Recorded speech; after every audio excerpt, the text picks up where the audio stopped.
City cable. బ్రాహ్మణ సమాజం ఆధ్వర్యంలో ఘనంగా ఆదిశంకరాచార్య మరియు శ్రీ రామానుజాచార్యుల జయంతి ఉత్సవాలు. తాండూరు పట్టణం సీతారాంపేటలో గల శ్రీ రుక్మిణి పాండురంగ స్వామి దేవాలయంలో బ్రాహ్మణ సమాజం ఆధ్వర్యంలో ఆదిశంకరాచార్య మరియు శ్రీ రామానుజాచార్యుల జయంతి ఉత్సవాలు అట్టహాసంగా నిర్వహించారు. ఈ కార్యక్రమానికి ముఖ్య అతిథిగా రాష్ట్ర బ్రాహ్మణ సమాజం అధ్యక్షులు మోత్కూరు రామారావు, రాష్ట్ర ప్రధాన కార్యదర్శి ప్రభాకర్ శర్మ, వివిధ జిల్లాల అధ్యక్షులు పాల్గొన్నారు. ఈ సందర్భంగా రాష్ట్ర బ్రాహ్మణ సమాజం అధ్యక్షులు మోత్కూరు రామారావు మాట్లాడుతూ బ్రాహ్మణ సమాజం అభివృద్ధి, బ్రాహ్మణ సంఘం పటిష్టత కోసం తాను అహర్నిశలు పాటుపడతానని తెలిపారు. నూతనంగా ధూపదీప నైవేద్యం నోటిఫికేషన్ వెలువడిందని, అందులో నూతన అర్చకుల నియామకం గురించి, అర్చకుల సమస్యల గురించి, బీద బ్రాహ్మణుల అభివృద్ధి కోసం కృషి చేస్తానని తెలిపారు. ముఖ్యంగా ప్రతి బ్రాహ్మణుడు సంధ్యావందనం తదితర బ్రాహ్మణ నియమ నిబంధనలు పాటించాలని సూచించారు. ఈ కార్యక్రమంలో వివిధ జిల్లాల బ్రాహ్మణ సమాజం అధ్యక్షులు రామారావు దేశపాండే, వినోద్ కుమార్, వికారాబాద్ జిల్లా బ్రాహ్మణ సమాజం అధ్యక్షులు అరవింద్ పార్థసారథి, తాండూరు బ్రాహ్మణ సమాజం అధ్యక్షులు గురురాజ్ జోషి, గౌరవ అధ్యక్షులు గురురాజ్ దీక్షిత్, కర్ణం మాణిక్రావు, ప్రధాన కార్యదర్శి ప్రదీప్ కుమార్, వర్కింగ్ ప్రెసిడెంట్ గోనూరు రాఘవేందర్, శ్రీ పండిత నాగరాజాచార్య, విశ్వనాథ భట్టు, బ్రాహ్మణ సమాజం మహిళా విభాగం అధ్యక్షులు శ్రీమతి మంగిలిగే రమాకులకర్ణి, గౌరవ అధ్యక్షులు శ్రీమతి మంగళ డోకే, శ్రీమతి జమునా శుక్రవార్, వర్కింగ్ ప్రెసిడెంట్ మంజుల, శ్రీమతి జానకి జయరాం, రత్నాబాయి, బ్రాహ్మణ సమాజం యువజన విభాగం అధ్యక్షులు అభిషేక్ కులకర్ణి తదితరులు పాల్గొన్నారు. ఆదిశంకరులు కన్యాకుమారి టు కాశ్మీర్ వరకు ఎన్నో దేవాల శక్తిపీఠాలు, జ్యోతిర్లింగాలు స్థాపించి వేదాలను అందరికి అందించిన గొప్ప వ్యక్తి. పండుగలు అందరూ చేసుకుంటారు. అందరు సనాతన ధర్మం హిందూ ధర్మం అంటారు. సనాతన ధర్మం అంటే మీరు చేసేదే సనాతన ధర్మం. ప్రతి ఏ ఊరు వారు ఆ ఊరు దేవాలయాన్ని, ఆ ఊరి రక్షణని, శంకర ప్రసాదించినటువంటి కార్యక్రమాల్ని ఆ ఊళ్ళో నిర్వహించుకోవడమే సనాతన ధర్మం. సనాతన ధర్మం అంటే ఎక్కడో ఉన్న దేవాలయం ప్రశ్న కాదు. మన ఊరు దేవాలయాల్ని, మన కుటుంబాన్ని కాపాడుకుంటూ పోవడమే సనాతన ధర్మం. దయచేసి నిన్ననే అక్షయ తృతీయ రోజు గణేష్ పూర్వాశ్రమంలో ఈనాడు కంచి పీఠానికి ఉత్తరాధికారిగా జగద్గురువుగా శ్రీ శ్రీ శ్రీ సత్య చంద్రశేఖర స్వామి గారిగా అంటే ఆ కుటుంబం ఎంతో త్యాగం చేసింది. ఆ కుటుంబం త్యాగం వల్ల మన ధర్మం నిలబడుతుంది, కాపాడుతుంది. అలాగే మన బ్రాహ్మణ కుటుంబాలు కూడా తప్పకుండా మన కుటుంబం నుంచి వేద పాఠశాలకు విద్యార్థులు, మన పిల్లలు వేద పాఠశాలకు, స్మార్త పాఠశాలకు పంపడం వల్ల తప్పకుండా సనాతన హిందూ ధర్మం కాపాడాలనే ఉద్దేశం ఉంది. కాబట్టి తప్పకుండా ప్రయత్నం చేయండి. ఇప్పటి పాఠశాలలో వేదంతో స్మార్తంతో పాటు ఇప్పుడు లౌకిక విద్యలు నేర్పుతున్నారు. కాబట్టి రెండు కలిపి విద్యలు ఇప్పుడు నడుస్తున్నాయి. కాబట్టి తప్పకుండా మనం కూడా మన సనాతన కోసం కాస్త త్యాగం చేస్తే మన ధర్మం నిలబడుతుందని మీకు తెలియజేస్తున్నాను. అలాగే ఈ నెల 25 వరకు DDN ఎండోమెంట్ ధూపదీప స్కీమ్ కింద పూర్వీకం తీసుకునేందుకు గవర్నమెంట్ ఒక నోటిఫికేషన్ ఇచ్చింది. బాధాకరమైన విషయం ఏంటంటే అర్చక సంఘానికి అధ్యక్షులుగా మన బ్రాహ్మణులే ఉంటున్నారు. కానీ DDN అనేసరికి అనేక కులాల వచ్చేసరికి వారి సహకారం వీరికి కావాలి. కాబట్టి దాన్ని వాళ్ళు విభేదించట్లేదు. వాస్తవంగా విభేదించడానికి చాలా ప్రయత్నం చేశాం. ఓన్లీ బ్రాహ్మణులకి అర్చకత్వం పోవడం చేశాం. కానీ ఏమైందంటే DDN ఉద్యోగిగా మన అర్చకుడు జాయిన్ అయ్యారు. దేవాలయంలో పౌరవించడం వల్ల ఆ 10,000 రూపాయలు సమయానికి అందకపోవడం వల్ల అక్కడ ఉన్న లోకల్లో ఉన్న అన్నిలను అక్కడ పరిచారకులు పెట్టడం వల్ల ఆ పరిచారకుడు ఏకమేకై అర్చకుడిగా మారడం వల్ల మనకి సమస్య వచ్చింది. దయచేసి అందరూ మీ మండలాల వారిగా, తాలూకా వారిగా, జిల్లా వారిగా సమావేశాలు ఏర్పాటు చేసుకొని అర్చకత్వం వైపు మన వాళ్ళు ఉండే విధంగా ప్రోత్సాహం తీసుకొస్తే మీరు అన్నట్టు ఈ భావం వెళ్ళిపోతుంది. దానివల్ల మన బ్రాహ్మణులే ప్రతి దేవాలయానికి అర్చకులుగా వెళ్ళే అవకాశం ఉంటుంది. అలాగే పరిషత్ ద్వారా గత ప్రభుత్వం కేసీఆర్ గారు స్థాపించిన పరిషత్ వివేకానంద విదేశాలకు వెళ్ళిన విద్యార్థులకు కానీ వ్యాపారానికి పెట్టిన బెస్ట్ స్కీమ్ ద్వారా లబ్ధి పొందిన వారికి త్వరలో తప్పకుండా వారికి లబ్ధి పొందిన వారికి డబ్బులు అమ్ముతాయని రోజు కూడా మాట్లాడడం. వచ్చే నెలలో ఈ వచ్చే నెలలో వారికి డబ్బులు అవుతాయి. అలాగే పరిషత్ కొనసాగితే బెస్ట్ స్కీమ్ విదేశీ విద్య కన్నా ముఖ్యంగా విద్యా వైద్యం కోసం మీరు కార్యక్రమాలు చేపట్టాలని మన సంఘ సమాఖ్య ద్వారా వారికి మేము విజ్ఞాపనం అందించాం. దాని గురించి ముందుకెళ్దాం. తెలంగాణ బ్రాహ్మణ సేవా సంఘ సమాఖ్య అంటే అందరూ సంఘంలో భావిస్తున్నారు. దయచేసి అది మనసులో తీయండి. అన్ని సంఘాలు నదులు అన్ని కలిసి ఒక సముద్రంలో చేరితే సముద్రం ఎలా అయిందో అన్ని సంఘాల సమన్వయంతో ఏర్పడిన తెలంగాణ బ్రాహ్మణ సేవా సంఘ సమాఖ్య. దీనిలో శాఖాభేదం లేదు. అన్ని శాఖలు అన్ని సంఘాలు సానుకూలంగా చేరి సమన్వయంగా ఏర్పడ్డ అతిపెద్ద రాష్ట్రంలో ఉన్న ఏకైక సమాఖ్య తెలంగాణ బ్రాహ్మణ సేవా సంఘ సమాఖ్య. నేను అధ్యక్షుని అయినప్పటి నుంచి ఇప్పుడు 5,000 కిలోమీటర్ల దూరం వరకు ప్రయాణించా.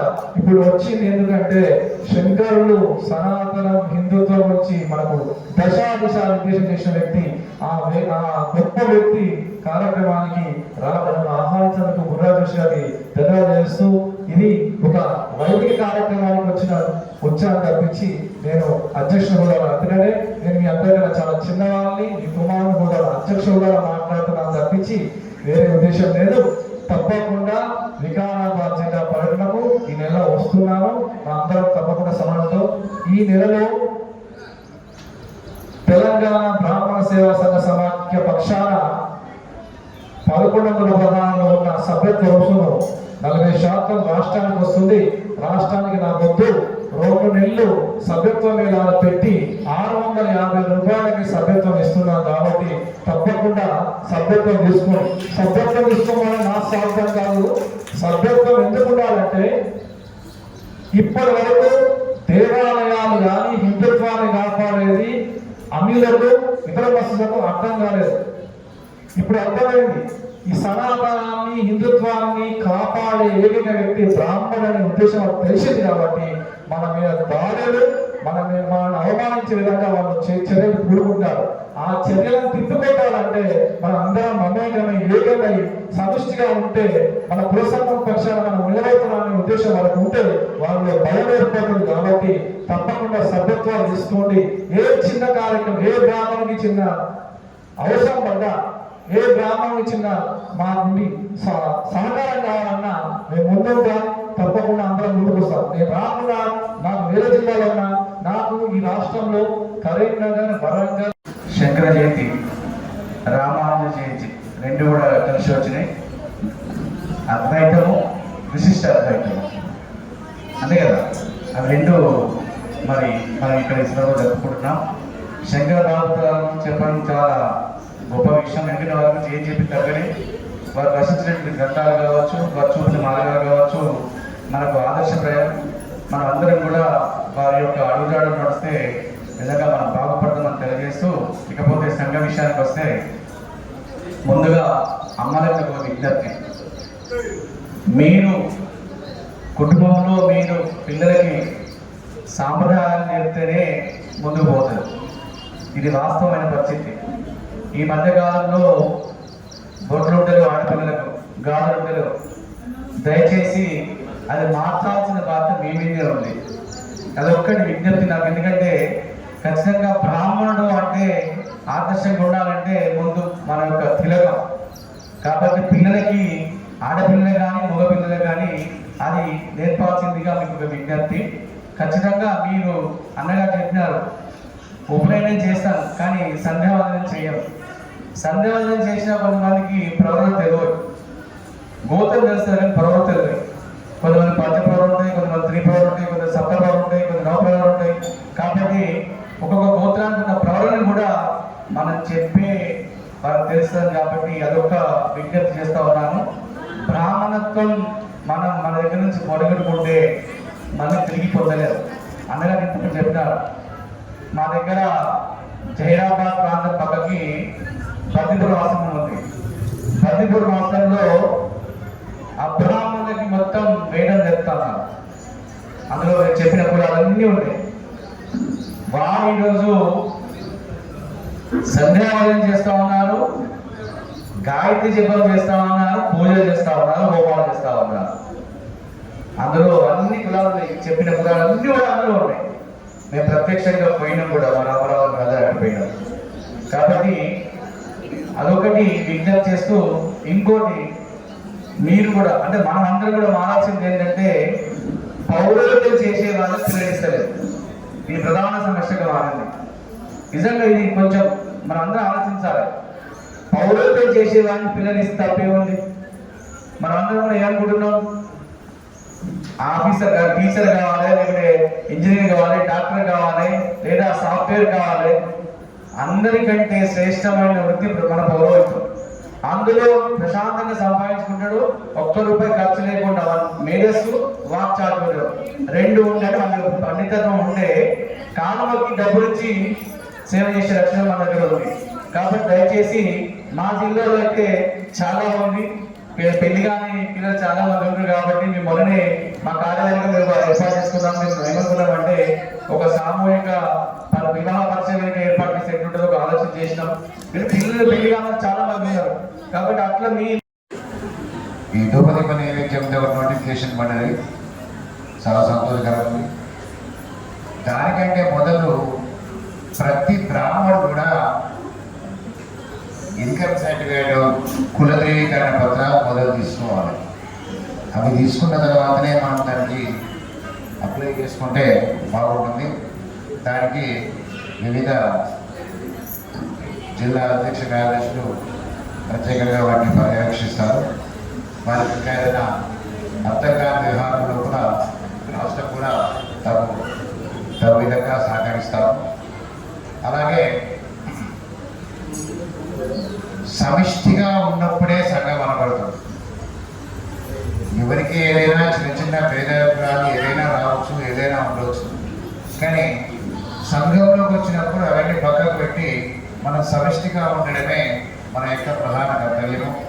దానితోనే మనము ఎన్నో కార్యక్రమాలను చేస్తాము, తగు వాటి పరిష్కారం కూడా చేస్తాము. కాబట్టి మనము అన్యోన్యంగా సఖ్యతగా ఉండి సంఘ పురోభివృద్ధికై పాటుపడాలని చెప్పి కోరుతున్నాము. త్వరలో మా రాష్ట్ర సంఘం కూడా పూర్తి కార్యవర్గాన్ని విషయపదేయడం జరుగుతుంది, ఒక నెల కూడా. అప్పుడు అందరికీ కూడా ప్రతి జిల్లా నుంచి కూడా ప్రాతినిధ్యం స్వీకరించడం జరుగుతుంది. గతంలోనే ప్రతి జిల్లా అధ్యక్ష కార్యదర్శి నేను వాట్సాప్ రూపంగా మెసేజ్ ఇవ్వడం జరిగింది. అయ్యా ప్రతి జిల్లా నుంచి రాష్ట్రానికి ప్రాతినిధ్యం వహించే వాళ్ళు ఎవరెవరో వాళ్ళ పేరుని మనకు చెప్పడం జరిగింది. ఇప్పటి వరకు కొన్ని జిల్లాలు ఇవ్వడం జరిగింది, ఇంకా కొన్ని జిల్లాలు ఇవ్వలేదు. అవి కూడా త్వరలోనే పూర్తి చేసి పూర్తి కార్యవర్గాన్ని నిర్మాణం చేసి ఒక తేదీ లోపల ప్రమాణ స్వీకారం గావించి ఒక ప్రణాళికాబద్ధంగా రాష్ట్ర సంఘాన్ని నిర్మాణించి పట్టుకుంటున్నాము. ప్రతిదీ కూడా ఒక ఎజెండా ప్రకారంగా నడవాలి, ఒక వార్షిక ప్రణాళిక ప్రకారంగా నడవాలి అనే దాని లోపల మేము నిలుపునే ఉన్నాము. చాలా కాలాతీతమైంది కాబట్టి ఎక్కువ మాట్లాడితే బాగుండదు. నేను చేసే అవకాశం ఇచ్చినందుకు ధన్యవాదాలు. శతాబ్దం 8వ శతాబ్దంలో అవతరించారు. మనం ఈ రోజు మనం పూజలు చేసుకుంటున్నాము, నోములు చేసుకుంటున్నాము. మన కాలడి శంకర ప్రభావమే మన సంగారెడ్డి జిల్లా ప్రధాన కార్యదర్శి గారు వినోద్ పట్టికరణలో ఆసేతు హిమాచలం తిరిగి మన సనాతన ధర్మం ఈ రోజు సనాతన ధర్మం ఇలా ప్రభావిల్లుతున్నది అనే కారణం మన ఆదిశంకరాచార్యులు. తన తండ్రి చనిపోతే 5వ ఏటన ఉపనయనం చేసుకొని చిన్నప్పుడు ఒక పేద బ్రాహ్మణ స్త్రీ దగ్గరికి వెళ్ళినప్పుడు తన దగ్గర ఏమీ లేదు. కాబట్టి మన దగ్గర 3 మతాలు మక్కాచార్యులు ఉన్నారు, మొదలు రామానుజాచార్యులు ఉన్నారు, శంకరాచార్యులు ఉన్నారు, మధ్వాచార్యులు ఉన్నారు. ఈరోజు మన 3 మతాల వారు కూడా మనకంతా ఒకటే బోధిస్తున్నారు. సన్మార్గంలో నడపాలి, ప్రతి భక్తిని సన్మార్గంలో ఉన్నాడే మన దేశం కానీ, మన రాష్ట్రం కానీ, మన భారతీయులు కానీ బాగుపడతాం, లేకుంటే బాగుపడలేకపోతాం. దాని మన ద్వారా మరియు ప్రజలకు ఉపదేశించే అది బ్రాహ్మణోత్సవమాసి బాబురాజన్న బ్రాహ్మణి భగవంతుడు ముఖం నుంచి పుట్టారు కాబట్టి అలాంటి ఒక బ్రాహ్మణత్వం అంతా కూడా ఇది ఒక ప్రజలకంతా కూడా చెప్పవలసిన బాధ్యత మన బ్రాహ్మణుల పైన ఉంది. నిత్యం కూడా మనమంతా కూడా సింపుల్ గా ఒక అనుష్ఠానం ఉంది, సంధ్యావందనం. ఆ సంధ్యావందనం తప్పకుండా ప్రతి బ్రాహ్మణుడు ఆచరించాలి. ఆ బ్రాహ్మణత్వం ఉండాలంటే గాయత్రి పని చేస్తున్నాడే బ్రాహ్మణత్వం ఉంటుంది, లేకుంటే బ్రాహ్మణత్వం ఉండదు. కాబట్టి దయచేసి ఏ బ్రాహ్మణులైనా కానీ రోజు తప్పకుండా 108 గాయత్రి చెప్పాలి, ఆచరించినాడే సంధ్యావందనం తప్పకుండా చేయాలి. దివకాలం భగవద్పూజ తప్పకుండా చేయాలి, ప్రతి కర్మ కూడా చేయాలి, ఈ కర్మ చేయాలి. కానీ తప్పకుండా చేయవలసింది ఒక సంధ్యావందనం, త్రికాల సంధ్యావందనం. కానీ ఒక్కసారైనా కానీ ప్రదోషమైనా కానీ అందుకే ప్రాచిత్తం చెప్పారు. అర్ఘ్యం 3 సార్లు ఇవ్వాలి. దానికి ప్రాచిత్తార్థం అర్ఘ్యం అని ఇంకో 2 సార్లు ఎక్కువ ఇస్తారు. ఎందుకంటే మన సూర్యోదయం అర్ఘ్యం ఇవ్వలేము, మనం సూర్యుడు వేయించినప్పుడే అర్ఘ్యం ఇవ్వాలి. కానీ మనం సూర్యోదయం వేయించిన అర్ఘ్యం ఇవ్వలేము. కాబట్టి ప్రాచిత్తార్థం మళ్ళీ 2 సార్లు ఇవ్వాలి. మళ్ళీ ఆ గాయత్రి, ఆ భగవంతు గాయత్రి, ఆ నారాయణుడికి. కాబట్టి అలాంటి ఒక మన యొక్క అర్ఘ పురాణాన్ని 3 సార్లు వదలాలి. మధ్యాహ్నం వదలాలి, సాయంకాలం వదలాలి, మధ్యాహ్నం తలపై వదలాలి, సాయంకాలం సూర్యాస్తమయం వదలాలి అర్ఘ్యం. కాబట్టి గాయత్రి తప్పకుండా చేయాలి. కాబట్టి అలాంటి ఒక అవకాశం మన భగవంతుడు ఇచ్చారు. కాబట్టి మనం మన యొక్క బ్రాహ్మణ జన్మ మనకు వచ్చింది. కాబట్టి మనమంతా బ్రాహ్మణులంతా క్రియస్గా ఉండి మన యొక్క కార్యక్రమాన్ని నిర్వహించుకున్నాం. ఈ యొక్క తాండూరులో ఈ యొక్క కార్యక్రమాన్ని నిర్వహించుకున్నందుకు ప్రత్యేకంగా ధన్యవాదాలు. ఎందుకంటే మా జిల్లా కార్యక్రమం ఎందుకంటే వికారాబాద్ జిల్లాలోనే తాండూరు బ్రాహ్మణ సమాజం ఒక బలిష్టంగా అన్ని విభాగాల కంటే వికారాబాద్ అయినా పరిగి కొడంగల్ కంటే ఎక్కువ కూడా ఇక్కడే మన బ్రాహ్మణ బంధువులు ఎక్కువగా ఉంటారు. కాబట్టి ఈ యొక్క కార్యక్రమాన్ని ఇంకా ఈ తాండూరు పట్టణంలోటువంటి సమాజం, మన బ్రాహ్మణ సమాజం అటువంటి వివిధ విభాగాల్లో మా గౌరవ అధ్యక్షులు కానివ్వండి, ఇంకా ఎవరైనా ఇంకా ప్రతి కార్యక్రమాన్ని కూడా కేంద్ర బిందువు తాండూరే కావాలి. ఎందుకంటే చాలా మంది మనం ఇక్కడ సమాజం మనం ఇక్కడే ఉన్నాం కాబట్టి ఎక్కడ కూడా పొరపాట్లు లేకుండా, తారతమ్యాలు లేకుండా ఈ యొక్క బ్రాహ్మణ సమాజాన్ని ముందుకు తీసుకుపోవడానికి మనం అందరం కూడా, ఎందుకంటే చూస్తా ఉన్నాం గత కొన్ని సంవత్సరాల క్రితం కూడా బ్రాహ్మణ సమాజం అన్ని కార్యక్రమాలు చేసుకున్న ఏ స్థాయిలో ఉంటుంది. ఇప్పుడు దినదినం అభివృద్ధి చెందు జగన్మోహన్ శర్మ గారు రాష్ట్ర అధ్యక్షులు ఉంది, వారి ఆధ్వర్యంలో ఎంతో కొంత ముందు తీసుకెళ్లేదు. ఇప్పుడు మన రాము గారు కూడా కావాలని మనందరూ కూడా శుభసూచకం. రాజకీయ అవసరం లేదు, రాష్ట్ర బ్రాహ్మణ సమాజాన్ని ముందుకు తీసుకుపోయే విధంగా వారు కూడా, ఎందుకంటే మొన్ననే ఎలక్షన్ అయినా మనం అందరం కూడా సమాజానికి వెళ్ళాం. మనం ఎక్కడ ఒకసారి మనం క్రమశిక్షణ ఆలోచన చేసుకోవాలి. ఒకవారు నామినేషన్ వేసినా ఎంతో చాకచక్యంతో దూరమై, ఇది బ్రాహ్మణ సమాజంలో ఎప్పుడైనా ఏకాభిప్రాయాన్ని ప్రాముఖ్యత ఇవ్వాలన్న ఉద్దేశంతో జగన్మోహన్ శర్మ గారు ఇక్కడ రామారావు దేశపాండే గారు ఇంకెవరైనా సరే పక్కకు తప్పుకొని మళ్ళీ వచ్చే అవకాశం మేము తెలుసుకుంటాము. ప్రస్తుతానికి మాకు ఇంతకుముందు ప్రధాన కార్యదర్శి బాధ్యత నిర్వహించినట్టు అనుభవం ఉంది కాబట్టి ఇప్పుడు వారైతే రాష్ట్ర ఒక అధ్యక్షులుగా ముందు తీసుకుపోయే అవకాశం ఉంటుంది. అందరూ కూడా అక్కడికి వారికి అవకాశం ఇచ్చిన తర్వాత సోషల్ మీడియా అవినీతి కూడా చూస్తున్నాం. మనం బ్రాహ్మణ పరిషత్ సోషల్ మీడియాలో రాష్ట్ర బాధ్యులు ఉన్నారు, అందరం కూడా రోజు చూస్తున్నాం. రాము గారు రాష్ట్ర అధ్యక్షులు ఉన్నటువంటి రాము గారు ఇప్పుడు ఎన్ని రోజులు ప్రతిరోజు. కాబట్టి మన దేశాలు 3 మతాలు మతాచార్యులు ఉన్నారు, మొదలు రామానుజాచార్యులు ఉన్నారు, శంకరాచార్యులు ఉన్నారు, మధ్వాచార్యులు ఉన్నారు. ఈ రోజు మన 3 మతాల వారు కూడా మనకంతా ఒకటే బోధిస్తున్నారు. సన్మార్గంలో నడపాలి ప్రతి భక్తిని. సన్మార్గంలో ఉన్నాడే మన దేశం కానీ, మన రాష్ట్రం కానీ, మన భారతీయులు కానీ బాగుపడతాం, లేకుంటే బాగుపడలేకపోతాం. దాని మన ద్వారా మరియు ప్రజలకు ఉపదేశించే అది బ్రాహ్మణోత్సవమాసి బాబురాజన్నట్టుగా బ్రాహ్మణి భగవంతుడు ముఖం నుంచి పుట్టారు. కాబట్టి అలాంటి ఒక బ్రాహ్మణత్వం అంతా కూడా ఇది ఒక ప్రజలకంతా కూడా చెప్పవలసిన బాధ్యత మన బ్రాహ్మణుల పైన ఉంది. నిత్యం కూడా మనమంతా కూడా సింపుల్ గా ఒక అనుష్ఠానం ఉంది, సంధ్యావందనం. ఆ సంధ్యావందనం తప్పకుండా ప్రతి బ్రాహ్మణుడు ఆచరించాలి. ఆ బ్రాహ్మణత్వం ఉండాలంటే గాయత్రి పని చేసుకున్నాడే బ్రాహ్మణత్వం ఉంటుంది, లేకుంటే బ్రాహ్మణత్వం ఉండదు. కాబట్టి దయచేసి ఏ బ్రాహ్మణులైనా కానీ రోజు తప్పకుండా 108 గాయత్రి చెప్పాలి, ఆచరించినాడే సంధ్యావందనం తప్పకుండా చేయాలి. నిమజ్జనం భగవత్ పూజ తప్పకుండా చేయాలి, ప్రతి కర్మ కూడా చేయాలి, ఇది కర్మ చేయాలి. కానీ తప్పకుండా చేయవలసింది ఒక సంధ్యావందనం, త్రికాల సంధ్యావందనం. కానీ ఒక్కసారైనా కానీ ప్రదోషమైనా కానీ అందుకే ప్రాచిత్యం చెప్పారు. అర్ఘ్యం 3 సార్లు ఇవ్వాలి. దానికి ప్రాచిత్తార్థం అర్ఘ్యం అని ఇంకో 2 సార్లు ఎక్కువ ఇస్తారు. ఎందుకంటే మన సూర్యోదయంకు అర్ఘ్యం ఇవ్వలేము. మనం సూర్యుడు వేసినప్పుడే అర్ఘ్యం ఇవ్వాలి. కానీ మనం సూర్యోదయం వేసిన అర్ఘ్యం ఇవ్వలేము. కాబట్టి ప్రాచిత్తార్థం మళ్ళీ 2 సార్లు ఇవ్వాలి. మళ్ళీ ఆ గాయత్రి, ఆ భగవంతు గాయత్రి, ఆ నారాయణుడికి. కాబట్టి అలాంటి మన యొక్క అర్ఘ పురాణాన్ని 3 సార్లు వదలాలి. మధ్యాహ్నం వదలాలి, సాయంకాలం వదలాలి, మధ్యాహ్నం తలపై వదలాలి, సాయంకాలం సూర్యాస్తమానికి వదలాలి అర్ఘ్యం. కాబట్టి గాయత్రి తప్పకుండా చేయాలి. కాబట్టి అలాంటి ఒక అవకాశం మనం భగవంతుడు ఇచ్చారు. కాబట్టి మనం మన యొక్క బ్రాహ్మణ జన్మ మనకు వచ్చింది. కాబట్టి మనమంతా బ్రాహ్మణులంతా క్రియస్గా ఉండి మన యొక్క కార్యక్రమాన్ని నిర్వహించుకున్నాం. ఈ యొక్క తాండూరులో ఈ యొక్క కార్యక్రమాన్ని నిర్వహించుకున్నందుకు ప్రత్యేకంగా ధన్యవాదాలు. ఎందుకంటే మా జిల్లా శృతిస్మృతిపరాయణ ఆలయం కరుణాలయం నమామి భగవత్పాదం శంకరం లోకశంకరం. ఈరోజు అత్యంత పవిత్రమైనటువంటి రోజు. ఎందుకంటే జగద్గురువులైనటువంటి శంకర భగవత్పాదులు, రామానుజాచార్యులు ఇద్దరు కూడా జన్మించినటువంటి అత్యంత వైభవోపేతమైన రోజు.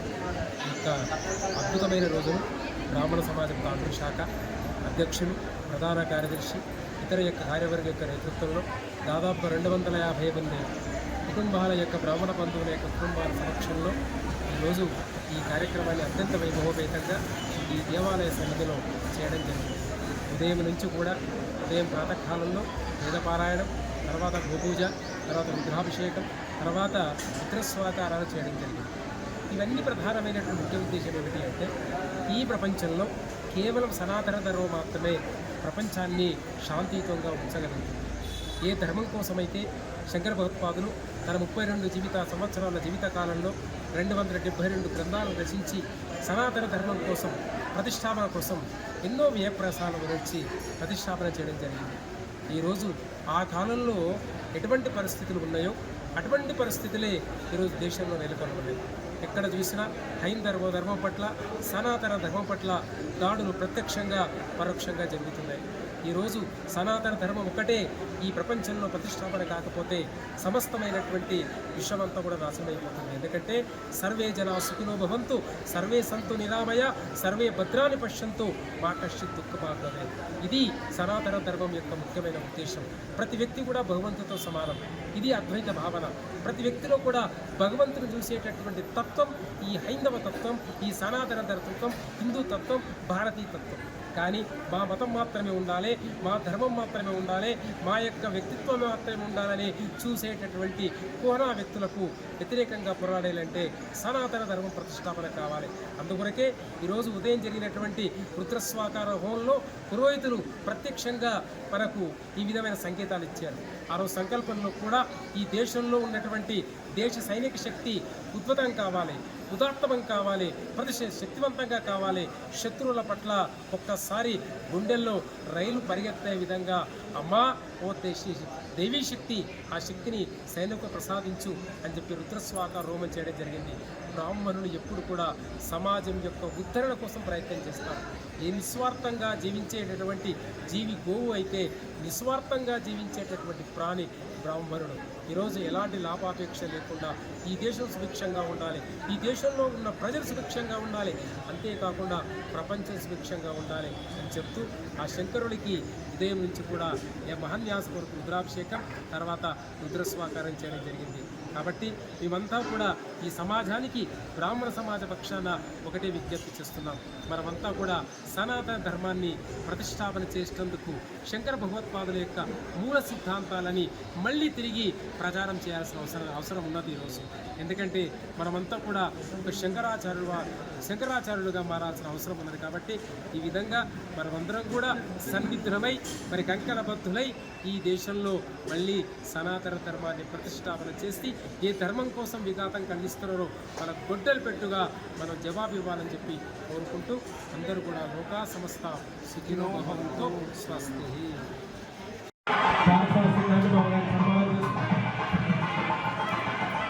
యోగాం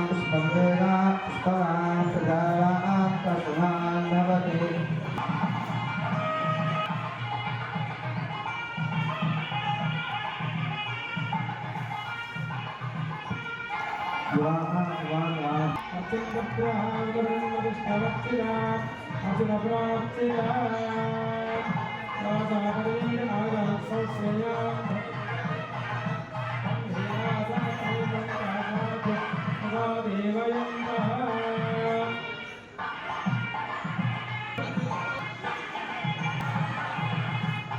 జిల్లా ప్రధాన కార్యదర్శి వినోద్ స్వామి గారు,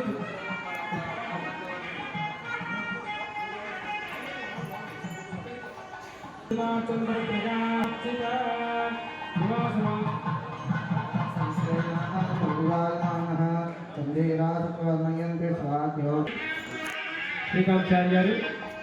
శ్రీకాంతాచారి గారిని సన్మానం చేయాల్సిందిగా కోరుతున్నాం.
CT Cable